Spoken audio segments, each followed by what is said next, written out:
하나님의 말씀은 사도행전 4장 29절에서 31절까지 보겠습니다. 주여, 이제도 그들의 위협함을 굽어보시옵고 또 종들로 하여금 담대히 하나님의 말씀을 전하게 하여 주시오며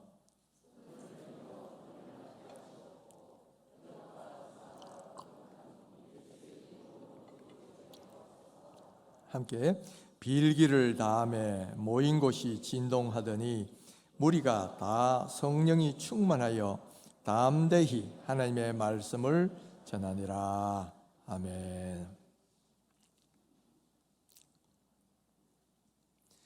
1517년 10월 31일 날 전 유럽과 또 기독교 역사를 뒤흔드는 아주 중요한 한 사건이 일어납니다. 그것은 다른 것이 아니고 바로 독일의 비텐베르크 대학의 교회 문에 95개조의 이 반박문, 그러니까 교황청의 잘못을 지적하는 반박문이 게시가 되었다는 겁니다. 이 반박문을 게시한 사람은 바로 그 비텐베르크 대학의 신학과 교수였던, 그리고 교구의 사제였던 루터였습니다. 이 루터는 당시에 교황청에서 이루어지고 있던 면죄부와 또 몇몇 잘못된 행태들에 대해서 그 잘못을 지적하고자 바로 그 반박문을 써붙인 것이죠. 그런데 이 루터가 처음 이 반박문을 써붙였을 때는 자기가 무슨 종교개혁을 하겠다 그런 의도는 전혀 아니었어요. 그리고 면죄부 자체도 부정한 것이 아니고 다만 면죄부가 남용되는 것을 지적하고 비판한 거예요. 또 더구나 이것을 모든 사람들이 알려갖고 같이 공론의 장으로 하려는 게 아니고 오직 이 교수들과 학자들 사이에서 한번 토론해보자 하고 그렇게 제시한 건데, 그러니까 글도 라틴어로, 일반인들은 모르는 라틴어로 써서 그렇게 갖다 붙였어요. 그런데 이 반박문이 붙자마자 그것이 독일어로 번역이 되고 또 마침 당시에 이 인쇄술이 발명됐죠. 그래가지고 그 인쇄를 통해서 독일 전역에 이 반박문이 퍼져나갑니다. 그래서 독일 전역에 큰 파장이 일어나고 큰 찬반 논쟁이 일어나게 돼요. 그러니까 로마 카톨릭에서 이것을 막으려고 이렇게 여러 가지 압력을 행사하는데 결과적으로 이것이 종교개혁을 시작하는 출발점이 되어버립니다. 그러니까 이 종교개혁이란 것은 처음부터 의도했다기보다는 이런 면죄부 문제들 지적하고 그런 가운데 토론하는 건데 그것이 점차적으로 많은 사람들의 호응을 얻게 되고, 그래서 많은 사람들이 루터를 지지하면서 이렇게 가톨릭과 분리되어서 우리 개신교가 탄생하는 그런 계기가 되었다는 거예요. 다음 주가 바로 종교개혁이 일어난 지 505년이 되는 5주년이 되는 그런 주일입니다. 근데 우리가 다음 주에는 예담 삶이 있어서 한 주 먼저 땡겨서 우리가 이것을 한번 살펴보려고 하는데, 그래서 오늘은 종교개혁이 왜 일어났고 그 핵심적 사상은 무엇이고 또 그리고 그것이 오늘날 우리에게 주는 교훈은 무엇인가 하는 것들을 한번 살펴보면서 은혜를 받고자 합니다. 여러분, 먼저 이 종교개혁의 시발점이 된 면죄부란 것이 무엇이고 왜 문제가 되는지 이거부터 먼저 한번 살펴보려고 합니다. 이 가톨릭에서는 이 가톨릭 교회가 이 성도들의 협조를 필요로 할 때마다 면죄부란 것을 들고 아주 강조를 합니다. 11세기에 십자군 전쟁이 벌어지니까 교황이 이 군사들을 동원하려고 이 십자군 전쟁에 참여한 사람은 전사를 하든 무사히 돌아오든 그 사람들은 죄의 형벌을 면제해 주겠다고 공포를 해요. 그리고 참전하지 않더라도 그에 상응하는 기부금을 내면 그들에게도 죄의 벌을 면제해 주겠다 하고 면죄부를 선포합니다. 그리고 1500년대에 들어와서도 성 베드로 성당을 짓는데 돈이 많이 필요하니까 역시 교황 율리우스 2세가 성당을 짓는데 필요한 헌금을 하는 사람은 그 사람들의 죄를 사해 주겠다, 벌을 면제해 주겠다 해서 면죄부를 주겠다고 선언을 합니다. 자, 이렇게 성도들이 도움이 필요하고 협조가 필요할 때마다 제시가 되는 면죄부라는 것이 뭐냐? 캐톨릭에서는 면죄부라 안 그러고 면벌부라 그래요. 면벌부. 이것은 원래 캐톨릭 교리에 근거한 겁니다. 캐톨릭 교리에 따르면 어떤 사람이 죄를 짓고 신부에게 고해 성사를 하잖아요. 그러면 신부가 내 죄를 사하노라 그래요. 근데 이때 죄는 사해지지만은 그가 지은 것에 대한 형벌은 면제되는 건 아니에요.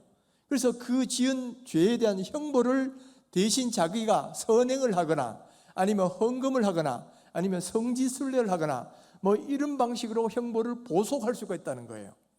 그러면 죄를 짓고 나면 그런 것을 통해서 그 죄를 자기 형벌을 보속하는 행위를 선행을 해야 되는데 문제는 그걸 다 못하고 죽는단 말이야. 그러면 어떤 일이 벌어지냐면 이 사람은 연옥에 떨어져서 형벌을 받을 때까지 계속 거기서 형벌을 받아요. 그래서 정화되고 난 뒤에는 천국으로 옮겨진다라는 게 이게 가톨릭 교리입니다. 근데 당시에는 여기다 더해가지고 이미 죽어서 연옥에 가 있는 부모들도 면죄부를 사면 이 면죄부 헌금이 땡강하고 떨어지는 소리와 더불어 그들의 영혼이 저 연옥에서 천국으로 옮겨진다. 이런 식으로 강조를 했어요. 그러니까 부모님의 영혼까지 연옥에서 천국으로 간다는데 누가 안 살 사람이 있겠어요. 그러니까 종교개혁 직전에 면죄부가 아주 불티나듯이 팔렸습니다. 바로 이런 상황에서 루터가 가만히 보니까 이 면죄부라는 것은 이건 성경적이지 못하다. 그러니까 면죄부 판매를 중단해야 된다. 이렇게 주장하고 나선 거예요. 그래서 그걸 이제 95개조 반박문에다 써놨는데 이것이 결과적으로 이 교황청의 방향하고 어긋나는 걸 이렇게 신부가 이야기를 하니까 이 교황청이 진노를 한 겁니다. 그래서 그 루터에게 이런 사상이 퍼지지 못하도록 많은 탄압이 가해집니다. 탄압이 가니까 루터가 이제는 뭐냐면은 그 말 들을 수 없다는 거예요. 왜냐하면 모든 진리의 최종 권위는 성경 말씀인데 아무리 교황이라도 성경 말씀에 어긋난 일을 하면 그 교황 말씀 따를 수 없다. 교황권 자체에 대해서 거부를 하게 나선 거예요. 그러니까 그것이 결과적으로 이제는 캐톨릭 전체에 대한 어떤 비판으로 나서게 되면서 이제는 종교개혁의 깃발을 들게 된 거죠. 처음에는 이 면죄부의 정당성을 토론해보자 그랬던 일이 이제는 교황권 그리고 성경의 이 모든 진리의 근원이 최종 근원이 어디 있느냐 하는 그 문제까지 가고 그러면서 구원이 어떤 것이 참된 구원이냐 이런 문제까지 가면서 이제는 완전히 이 가톨릭하고 결별할 수밖에 없게 된 거죠. 바로 그는 그런 종교개혁의 깃발을 든 동안에 많은 탄압도 받았고 종교회의에 소환돼 가지고 생명 위협도 받았어요. 그래도 끝까지 굽히지 않고 이렇게 하나님의 말씀대로 그것을 했을 때에 또 그것이 마침 독일의 제후들도 지지를 받고 또 사상적으로는 이 스위스의 쯔빙글리, 프랑스의 깔뱅 그리고 이 스코틀랜드의 잔 낙스 뭐 이런 사람들의 지지를 받아서 이제는 로마 가톨릭과 분리되어서 개신교라는 교단이 탄생되지요. 그런데 이 개신교는 바로 캐톨릭의 로마 가톨릭의 저항에서 나타났다. 그래서 프로테스탄트라고 불리게 됩니다. 프로테스탄트라는 말 자체가 뭐냐면 저항 뭐 그런 뜻이 있어요. 그렇기 때문에 바로 이 로마 가톨릭의 저항에서 나타난 그런 사람들이다 해서 우리 개신교도들은 프로테스탄트 이렇게 일컬어지고 있죠. 자, 이 종교개혁의 시발점이 된 것은 바로 면죄부 문제예요. 그러나 여러분, 면죄부 문제는 종교개혁의 본질이 아닙니다. 그건 아주 지엽적인 문제에 불과해요. 종교개혁의 핵심이 뭐냐면은 본질적인 논점이 뭐냐면은 이 진리의 최종 권위가 어디 있느냐라는 거예요. 로마 가톨릭에서는 오직 교황만이 성경을 해석할 수 있는 권리가 있고 교황만이 진리인 거예요. 근데 종교개혁자들은 뭐냐면은 교황도 성경의 권위 앞에서는 이거는 무릎을 꿇어야 된다는 겁니다. 최종적인 진리의 근원은 성경이고 성경은 정황무한 하나님의 말씀이다. 이것이 바로 종교개혁자들이 핵심적으로 주장하는 거예요. 그러니까 이제까지 성경에서 벗어나서 잘못된 교회의 가르침, 잘못된 교황의 해석 이걸 통해서 잘못된 길 나오고 있는 거 이것을 다시 성경으로 돌아가야 된다. 그래서 다시 하나님 말씀으로 돌아가서 올바른 하나님 말씀대로 순종하는 교회가 되어야 된다. 이것이 바로 이 종교개혁자들의 핵심적인 주장이에요. 그리고 이런 주장만 하면 안 되니까 실제로 일반 성도들도 성경을 읽을 수 있도록 이 라틴어로 된 성경을 이 독일어로 번역을 합니다. 그리고 마침 당시에 이 구텐베르크 인쇄술이 발명이 돼가지고 그걸 통해서 성경을 막 대량으로 찍어내요. 그래서 일반 대중에도 성경책을 보급하게 됩니다. 그러면서 일반 민중들도 성경을 읽으면서 종교개혁을 지지하게 되고, 그래서 이 종교개혁이 성공하게 되었다라는 거예요. 그러니까 여러분, 종교개혁이 면죄부 때문에 일어난 거지만은, 그러나 면죄부 이론은 본질의 문제가 아니다. 더 중요한 것은 뭐냐면은 진리의 근원이 어디 있느냐, 그리고 참된 구원은 어떻게 해서 얻어지느냐 하는 거예요. 그래서 종교개혁자들은 그 교리를 5가지 이 솔라라는 말로 요약을 합니다. 솔라라는 말이 라틴어로 오직이란 뜻이에요. 오직 5가지. 자, 먼저 첫 번째가 뭐냐면 솔라 스크립투라, 오직 성경이란 말이에요. 진리냐 아니냐의 최종 권위는 오직 성경에 있으며 성경만이 그리스도 교리의 유일한 원천이다라는 거예요. 두 번째는 솔루스 크리스투스, 이 말은 오직 그리스도. 인간은 스스로 힘으로 구원받을 수 없기 때문에 우리 죄를 위해서 십자가에 죄값을 치르신 예수 그리스도를 통해서만 구원받을 수 있다. 이게 솔루스 크리스토라는 거예요. 세 번째는 솔라 그라티아, 오직 은혜라는 뜻이에요. 구원은 오직 전적인 하나님의 선물이면서 오직 하나님의 은혜로만 받는 것이다. 이게 바로 솔라 그라티아. 그리고 네 번째는 솔라 휘데, 하나님이 내리시는 이 은혜는 오직 믿음을 통하여서만 받을 뿐이지 어떤 선행이나 다른 어떤 것이 요구되는 것이 아니다라는 거죠. 그리고 마지막 5번째 솔리데오 글로리아, 오직 하나님께만 영광이라는 뜻이에요. 구원은 전적으로 하나님이 다 하신 것이기 때문에 모든 영광을 하나님께만 돌려드리지 뭐 내가 어떤 역할을 했다, 이게 아니다는 거죠. 오직 하나님께 영광을 올려드리자. 이것이 바로 종교개혁자들이 핵심적으로 주장하는 핵심적인 교리다라는 거예요. 근데 여러분, 여기는 뭐 면죄부 이야기 없죠? 면죄부는 핵심이 아니기 때문에 그렇습니다. 더 중요한 것은 최종적인 이 권위의 근원은 성경이다는 거. 그리고 성경에 따르면 오직 구원은 예수 그리스도의 믿음으로만, 은혜로만 얻는 것이다, 그거죠. 근데 여러분, 성경을 통해서 교회 개혁을 부르짖는 이런 종교 개혁자들의 이런 그 시작은 루터나 칼빈이 이제 시작을 했지만은, 그러나 이 사람들이 처음은 아니에요. 이미 이 종교 개혁자들 이전에도 바로 이와 같은 종교 개혁을 부르짖었던 선각자들이 있었다는 거예요. 그러나 당시에는 세상이 그들을 감당할 수가 없기 때문에 오히려 그들의 종교개혁은 제한적으로 될 수밖에 없었고, 또 로마 가톨릭의 박해를 받아가지고 그들은 꽃을 피우지도 못하고 죽음을 당하고 말았죠. 바로 그렇게 종교개혁을 하다가 이 세상을 떠난, 박해를 받아서 고통을 당했던 그런 최초의 선각자 가운데 한 사람이 14세기 영국의 존 위클리프라는 사람이 있어요. 존 위클리프. 이 사람은 옥스퍼드 대학에서 신학을 공부한 이 신학자인데, 당시에 보니까 성직자들이나 교황이 하나님의 말씀을 떠나서 막 엉뚱한 걸 가르치거든요. 그러니까 이 위클리프가 뭐라고 했냐면은, 성경만이 온전한 계시를 담고 있기 때문에 성경을 따르지 않는 교회 전통이나 교황에 대해서는 전혀 복종할 필요가 없다, 이렇게 가르친 거예요. 그러니까 당시로서는 아주 위험한 사상을 이야기한 거죠. 그러와 동시에 이 성경이 모든 사람을 알아야 된다. 그래서 이 모든 사람이 성경을 읽을 수 있도록 이 라틴어 성경을 영어로 먼저 번역을 합니다. 그래서 영어를 번역을 해서 대중들에도 보급을 하는데, 근데 당시에는 인쇄술이 없었어요. 인쇄술이 없다 보니까 다 손으로 필사를 해야 돼. 근데 성경 전체를 다 아무리 전문가가 필사를 해도 아무리 빨라도 한 10개월이 걸립니다.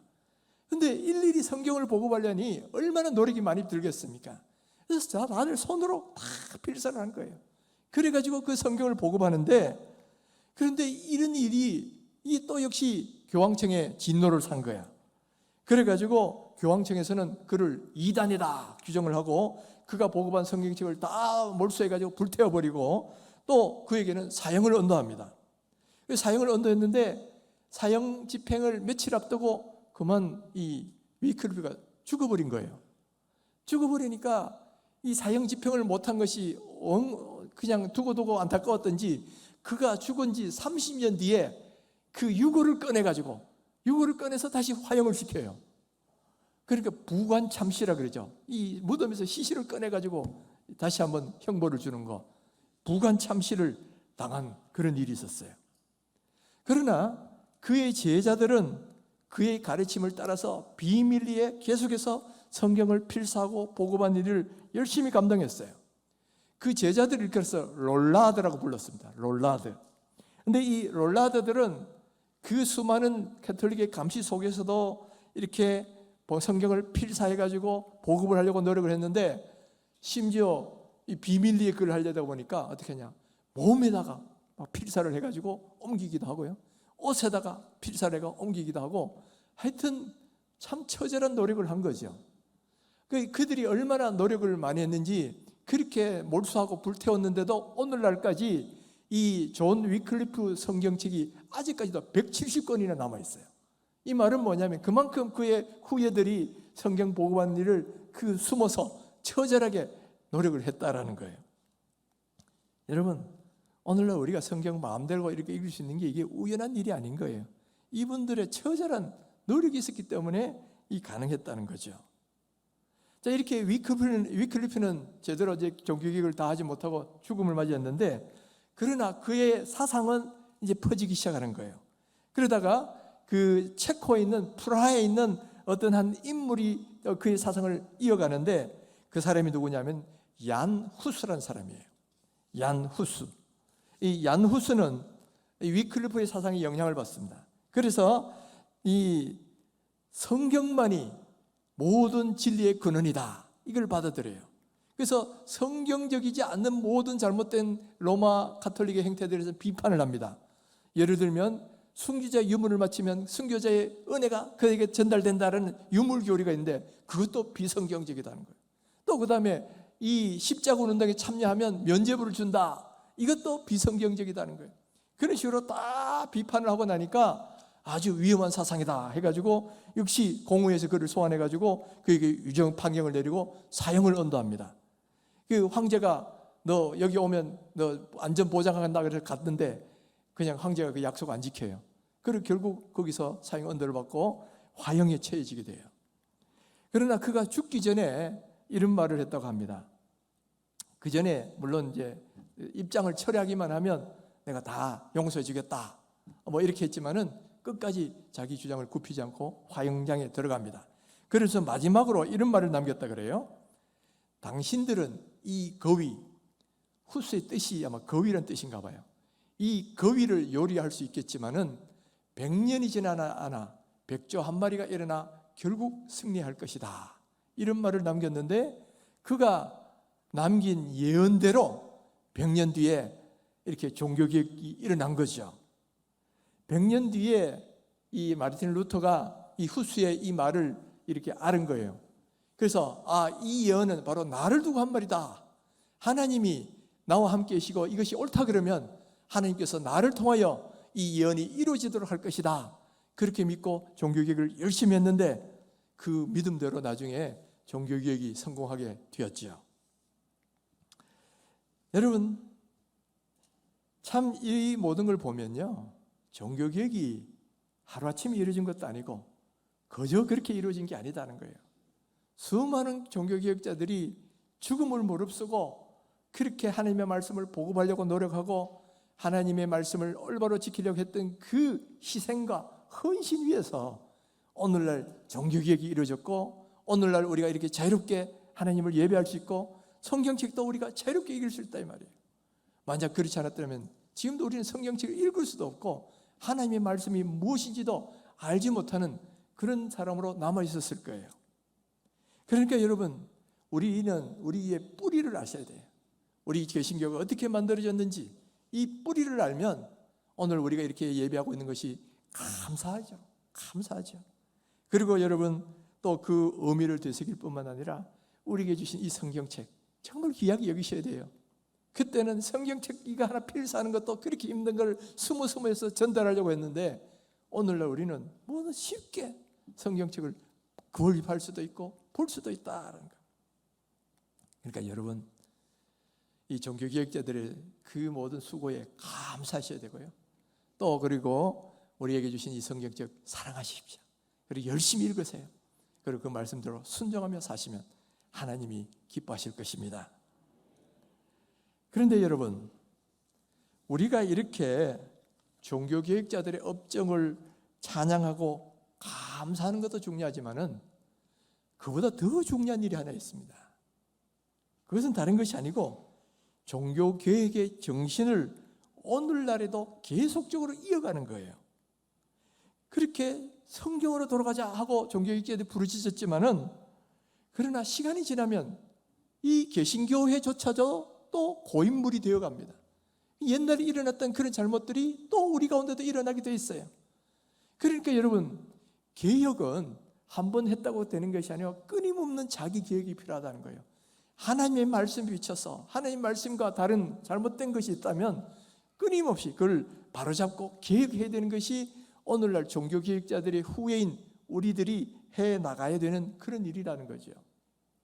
이렇게 성경으로 돌아가자 그러면서 종교개혁을 했지만은 시간이 흐르다 보니까 오늘날 우리 한국교회만 해도 참 많은 비성경적인 그런 일들이 일어나고 있는 걸 보게 됩니다. 일부에서는 물론 일부지만은 이 교회를 사고 파는 일이 있어요. 뭐 시설 얼마, 성도 몇 명, 가격 얼마 이런 광고들이 나가고 있잖아요. 어떻게 하나님의 교회를 사고 팔 수 있겠습니까? 또 일부지만은 어려운 이런 교회들에서는 담임 목사를 청빙할 때 돈을 받고 청빙하는 일도 있습니다. 그래야 전임사를 그 돈으로 보내고 또 자기는 또 다른 후임자가 오면 또 그 돈으로 또 은퇴하고 뭐 이런 일이 반복되는 거예요. 그것도 다 어떻게 보면 성직 매매와 같은 그런 일이 아니겠습니까? 또 오늘날 총회장 같은 거 하면 되려면 돈을 많이 써야만 되는 이런 일이 벌어지고 있어요. 참 안타까운 일입니다. 이런 부분들도 우리 한국교회가 자꾸만 성경 말씀에 따라서 개혁해야 될 그런 부분들이에요. 그러나 여러분, 우리 교회도 개혁하고 집단적인 부분도 개혁해야지만은 또한 우리 한 개인의 모습 속에서도 이런 개혁이 계속적으로 일어나야 된다는 거예요. 예수님께서는 성전 안에서 소 팔고 양 팔고 돈 바꾸는 사람들을 이렇게 아주 쫓아내시고 정화시킨 일이 있었죠. 기도하는 집인 성전을 장사의 소굴로 만들지 말라 그렇게 꾸중하시고 비판하셨어요. 근데 여러분, 우리 자신을 가만히 돌아보면요, 하나님은 우리의 몸과 마음이 하나님의 성전이라고 그랬잖아요. 근데 우리 속에도 소 팔고 양 팔고 돈 바꾸는 일들이 일어나고 있어요. 우리 안에도 온갖 더러운 것들이 쌓여가고 있다 이 말이죠. 하나님이 왕이 되셔야 될 그 자리에 우리의 육신의 정욕, 안목의 정욕, 이생의 자랑 이런 것들이 이렇게 쌓여 있는 걸 볼 수가 있어요. 예수님이 주인 되셔야 될 그 자리가 내가 주인이 돼서 내 뜻대로 뭔가를 하려고 하는 그런 모습들이 우리 가운데 나타나고 있지요. 성령께서 우리의 삶을 이끌어 가셔야 되는데 사실은 우리를 이끌어가는 모습은 내 속에 있는 육신의 정욕 이런 욕망들이 우리를 이끌어가고 있는 것을 얼마나 많이 보고 있느냐 이 말이에요. 우리가 이런 것을 볼 때마다 어떻게 되느냐, 마치 예수님이 성전을 깨끗게 하신 것처럼 우리도 우리 안에 있는 더러운 것들을 깨끗하게 하셔야 돼요. 종교개혁자들이 그 교회의 잘못된 것을 깨끗이 정화시킨 것처럼 오늘 우리도 우리 안에서 일어나는 모든 비성경적인 그런 것들이 있다면 그거를 깨끗하게 자꾸만 회개하고 해야 되는 거예요. 우리가 아무리 한때는 철저하게 회개를 했다 해도 시간이 지나면 또 다른 죄악들이 쌓이게 되어 있습니다. 그리고 한때는 아무리 은혜를 받았다 해도 시간이 지나면 은혜가 퇴색되고 자꾸만 옛날로 돌아가는 경향이 있어요. 그러니까 여러분, 우리는 끊임없이 우리 자신을 성경 말씀에 비춰보면서 잘못된 더러운 죄가 있으면 그걸 회개하고 우리 말씀으로 계속 우리 자신을 성결케 해야 된다는 거죠. 그리고 뿐만 아니라 성령의 은혜와 능력으로 우리를 늘 새롭게 되도록 그렇게 기도하고 성령 충만을 받아야 된다라는 거예요. 저도 제 스스로를 돌아보면 그런 걸 많이 느낄 때가 있어요. 처음 하나님의 부르심을 받았을 때 3일을 금식 기도하고 정말 내 모든 죄를 회개하고 참 은혜 가운데 하나님과 깊은 교제 속에 있었어요. 근데 지금 시간이 지나다 보니까 그렇게 깊어졌던 하나님과의 관계는 점점 옅어지고 또 내 안에도 또 다른 죄들이 쌓여가는 걸 느끼잖아요. 또 우리 교회 처음 올 때는 하나님 제가 겸손할 마음 가져가고 계시고 또 하나 성경진 교회에 대한 꿈을 가져가게 해달라고 그렇게 기도하고 왔는데 이제 좀 시간이 지나다 보니까 나도 모르게 자꾸만 교만해질 때가 있고 또 이제 현실의 벽을 느끼면서 성경진 교회 꿈 이거는 저 멀리 있는 뭐 이런 것처럼 자꾸 희미해져 갈 때가 있는 거예요. 그래서 그럴 때마다 하나님께 기도합니다. 하나님 저에게 다시 겸손한 마음을 회복시켜 주시고 성경적인 교회에 대한 꿈을 잃지 말게 해달라고 그렇게 기도하는 거지요. 여러분 이런 일들이 오늘날 우리에게도 지속적으로 일어나야 된다는 거예요. 예루살렘 교회 성도들은 오순절날 강력한 성령의 은혜를 경험했습니다. 그들에게 성령이 임하니까 그들이 완전히 변화받아서 딴 사람이 되었어요. 그전까지는 연약하고 두려움 많던 사람들이 이제는 담대히 복음 전하는 사람들이 되었어요. 그전에는 누가 크냐 하면서 자기 것만 챙기던 사람들이 이제는 자기 것 모든 거 다 내어주고 서로 섬기는 사람들로 바꿔졌다는 말이에요. 그러니까 놀라운 부흥의 역사가 일어났죠.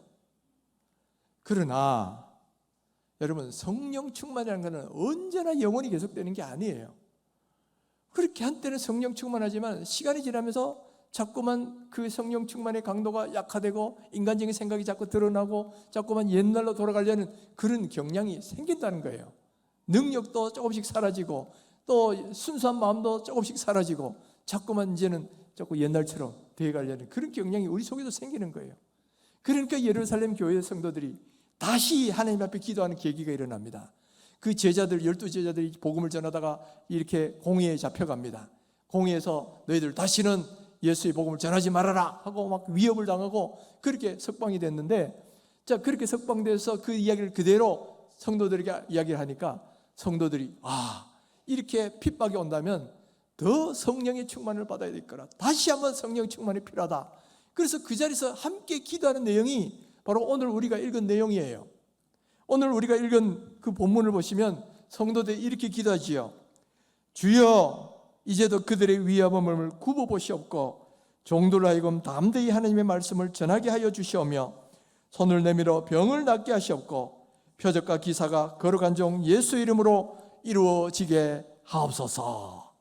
이렇게 막 뜨겁게 기도하니까 그 모인 곳이 막 진동하더니만 다시 한번 성령의 강림이 그들 가운데 강력하게 임하는 거예요.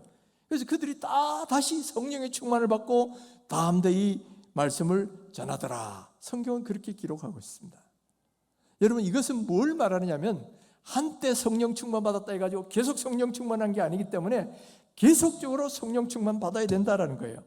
한때 은혜 받았다고 해서 여러분 계속 은혜 충만한 게 아니에요. 지금 또 충만해야 되는 겁니다. 어제 먹은 밥 때문에 오늘 배부른 게 아니잖아요. 어제 성령 충만 받고 어제 은혜 충만했다 해서 지금도 여전히 은혜 충만하고 성령 충만해지는 게 아닌 거야. 그러니까 끊임없는 말씀을 통한 자기 개혁이 일어나야 되고 또 성령 충만이 계속적으로 이루어지지 않으면 우리는 다시금 옛날로 돌아가서 인간적인 모습으로 살게 되는 그런 사람이 되어버릴 것이다 라는 거예요. 그래서 오늘 우리가 종교개혁주간을 맞아서 돌아봐야 되는 것은 내 안에 어떤 비성경적인 것들이 이루어지고 내 안에 어떤 죄악들이 쌓여져 가고 있고 내 안에 어떤 잘못된 것들이 그냥 문제의식 없이 지금도 이루어지고 있는지를 보셔야 되고요. 그것을 바로 깨끗이 청소하고 다시금 하나님의 은혜를 덧입어야 된다라는 거예요. 그런데 여러분 이런 이야기를 말씀을 드려도 여러분 계기가 없으면 그렇게 되기가 쉽지 않아요. 그런데 마침 이번 중요한 계기가 우리 교회에 이루어지고 있어요. 다른 것이 아니라 예담산 특별 새벽기도예요. 여러분 이런 기도회가 없다면 여러분이 죄를 회개하고 다시 한번 성령 충만을 받을 수 있겠습니까? 이런 계기가 있을 때 여러분 나오셔가지고 같이 기도하고 회개하고 또 말씀으로 새롭게 될 때에 우리 영이 다시 새롭게 되는 거지, 그냥 날마다 가만히 있으면 이러면 안 되는데 하면서도 계속 그렇게 지나갈 수밖에 없는 게 연약한 우리의 모습이다라는 거예요. 그러니까 여러분 이제 단단히 결심하셔야 돼요. 우리가 그나마 코로나 이전에는 열심을 품고 주님을 섬기는 사람들도 많았는데 지난 2년 반의 코로나 시간을 지나오면서 많은 사람들이 믿음을 잃어버렸어요.